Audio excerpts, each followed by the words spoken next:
The Bosjes chapel instantly caught my eye.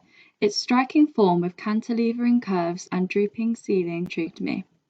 My interest in this project led me to discover its structural engineer, Henry Fagan. Fagan was born in Pretoria in 1951 and studied engineering at Stellenbosch University. He is the son of an architect, and his engineering solutions effortlessly intertwine architecture and structure, something I feel particularly interested and passionate about. Fagan set up his own practice in 1985, which is based in Cape Town. He has been the lead engineer on numerous projects which have won awards for engineering and sustainability. Fagan has a passion for creativity and producing elegant designs through economic use of material, often aided by complex FEM analysis. The Bosjes Chapel is situated in South Africa's Western Cape winelands. It was privately commissioned to be an icon of the estate, which contains a restaurant, hotel, gardens, and a function space. The estate is situated in a valley and has a panoramic mountainous backdrop. The waves of the roof mirror the peaks and valleys of the mountain ranges behind, and the large areas of glazing enable the users to connect and admire with the beauty of the natural world. The client's brief to the architect included a verse from the Bible to draw inspiration from. This drove a design that was to appear aesthetically light and weightless. The strategically placed pond is key in achieving this. Although a modern chapel, elements of typical vernacular Cape Dutch architecture are reflected in the design. Tactile whitewashed walls, a simple internal floor plan, and a generally horizontal form. The curved peak over the entrance is reminiscent of typical Cape Dutch gables. The chapel is 6 meters tall at its highest points and is 12 by 20 meters in plan.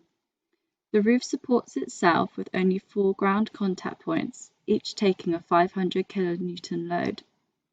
It is constructed of reinforced concrete with a polymer-modified concrete surface topping. Detailed FEM analysis was done to minimize the slab thickness and maximize the utilization of materials to help achieve an elegant design that fulfills the architectural drivers. The roof contains elements of parabolic and hyperbolic arches and surfaces. These shapes, designed in isolation, can be inherently very strong and are seen in many examples of architecture.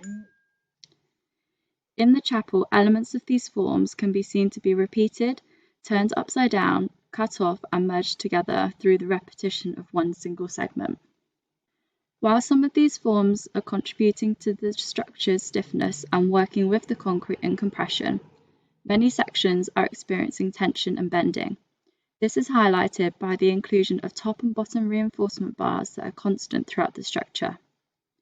Areas under high stress are stiffened by additional reinforcing bars and, where necessary, increasing the slab thickness. The roof embodied carbon is 46 tons of carbon dioxide equivalent. The total embodied carbon for the structure is 226 tons of carbon dioxide equivalent. The basement contributes 56% to the total embodied carbon. The basement's purpose is for storage, and as a small structure with a single purpose, I would question its size and necessity. In a second step to reduce the embodied carbon, I looked into various more structurally efficient roof forms which could be designed to achieve the 4 key design drivers. After researching and experimenting with different forms, I came to this final design. It is made up of 4 connected concrete hyperbolic paraboloids.